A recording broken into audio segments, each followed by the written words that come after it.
Hello there and a warm welcome to the CDP Europe Awards 2022.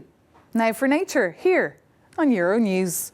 Today, for the next 2 hours, we'll be checking in with global political leaders, the European Union's climate chief himself, mayors, the UN, and of course the business and financial world. We'll be asking how we supercharge our environmental efforts and get on track for a net zero, nature positive world. We'll be celebrating the companies, the cities and the investors who are walking the talk. We'll get the views from the ground. We'll speak to journalists, scientists and experts who are rethinking the system. Now we've got an amazing set of guests joining us today from the Euronews studio here in Lyon, like Maxfield Weiss, CDP Europe Executive Director. Thank you for joining us. So good to see you.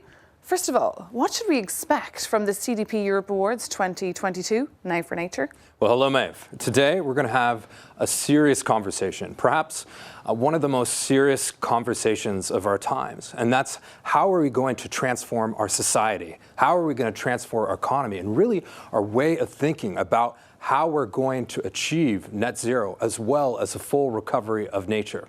Now, we at CDP, we run the world's environmental disclosure system. And today, we're going to be recognizing Europe's environmental leaders. And the CDP Awards are for those companies, those cities, as well as investors who are already walking the talk, leading us towards net zero and nature positivity. And tell us, why Now for Nature? Well, look, when it comes to our climate crisis, we know exactly what we need to do, and that's 1.5 degrees. That's our goal, and I cannot stress this clear enough, but it's now code red for humanity. And a lot of people might not realize this, I think because it's not as evident as the impacts of the pandemic, but 1 in 8 deaths is now linked to the environmental crisis. And that's why we need to see nature and we need to see climate change as two sides of the same coin. Because we cannot solve climate change if we're not tackling biodiversity, if we're not tackling our oceans and land use and food systems, all of it head on. We need to look at it in totality. And this is because nature, it's fundamentally the source of everything that all of us survive and rely upon to survive. And in fact, half of our global GDP depends on the natural world. And if we don't do something about it now, our earth systems, they will collapse. And then our food systems, they will collapse. And our economic systems will collapse. And where we are at today, we've already passed planetary boundaries. And we're barreling towards tipping points that will create irreversible losses. And that's why it's now for nature. It's now for nature because we need a massive rethink of our economy and our society. And Maeve, we need to fundamentally embed nature into every single decision that we make from here on out. And that's precisely what our speakers, they're going to be diving into today. Well, you're certainly not mincing your words there. Code red for humanity. And COP26 in Glasgow, of course, just took place. I'm sure you were keeping a very close eye on it. Was it a success in your mind? Well, it's important to celebrate our successes, but I think it's also okay to be disappointed about where we're at and what we haven't achieved. And it's disastrous that we're headed still to 2.4 degrees of warming. And 1.5, it might not be dead, but we need to do so much more and so much quicker. And that's why we need all countries to really up their game when it comes to their targets this year. But I think coming out of this COP, we clearly did not see enough when it comes to finance, climate finance, specifically for developing nations related to adaptation. But coal, it's still here when it really needs to be sent to the history books. But we do need to celebrate our successes as well. And we had 140 countries from around the world who committed to end deforestation. And this is monumentous when it comes to reversing nature loss. And it's really going to be key to achieving our goal of 1.5 degrees.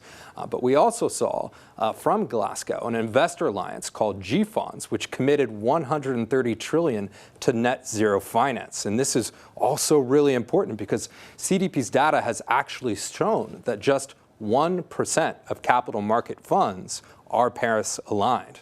So really, I think we saw this growing sense of scrutiny, which is good, and accountability, which is also good, coming out of this COP. And I think there's this growing recognition that it's no longer enough just to have or pronounce these bold and ambitious targets, that's just step one. Where we're at now is where is your plan to achieve it? Absolutely. But what about nature? Where is it in all of this? Yeah, well, nature, it had a very important seat at the table at this COP. I think there's a recognition that not only is it a major carbon sink, it's also a means for resilience. And this is good, but really, nature, it can't just be seen as this tool to cut CO2. Nature, it's the basis of human life. It's the key to ending poverty, and it's a necessity for realizing a truly just transition. And that's why, from Kunming, which is the upcoming COP for biodiversity, we need targets agreed. Well, yeah, because that shift towards a net zero, nature positive economy, it's a huge task. Precisely. Can it be done, really? You know, I'm confident. And we at CDP, we've seen the progress on the ground, specifically when everybody works together and when they have the tools. And guess what, Maeve? We in Europe, we have the tools. We have the European Green Deal, which is actually moving towards the implementation stage now. And we also have the European Climate Pact. And this is putting concrete steps into place, concrete actions to bring about a greener Europe. And of course, we have the Fit for 55 package, and this is going to hopefully help us realize our climate targets by the end of the decade. And we can't forget, last but not least, we have the new European Sustainability Reporting Standards, as well as the European Green Taxonomy. And these, CDP is going to actually align our questionnaire with, and this is going to really fuel sustainable finance. But above all, and this is something I think we all need to remember here, is that the price tag for transformation is actually quite low. And we can actually realize a net economic gain because what we're really talking about here is a relatively small percentage of our GDP invested now, but invested in the right places. So I think really the first thing we could start with is ending the dangerous billions we're spending on fossil fuel subsidies, because we all know that there can be no new oil and gas drilling. We need to keep 60% of our reserves in the ground. And this is non-negotiable. This is science. But I'm positive that we can do it because I've seen how we mobilize the economy during the pandemic. So the question is, will we? And if we answer yes to that question, then we need to rapidly accelerate the rate of change. Okay, Max, you certainly set the tone for the CDP Europe Awards 2022 now for nature. And it's nearly time to kick off with our first debate. But first, is there anyone in particular that you're really looking forward to hearing from? Well, today we have a many number of CEOs coming from across Europe, as well as finance chiefs. We have reporters, we have economists and scientists, we have mayors, we have civil society, and of course we have policymakers. We have everyone. But what we need is we need everyone to collaborate. We need everyone to collaborate to transform our system, to really exist within our planet's limits. And we at CDP, we're making that happen because we have the data. We have the data to put at the heart of business and policy decisions, as well as investment decisions that will drive the change we need to realize a net zero economy and one that is nature positive. But if we're really going to have a just and fair and inclusive transition, then Maeve, we need nature. Because really, when it comes down to it, the Earth's future, it's in our hands. Humanity's future is in our hands.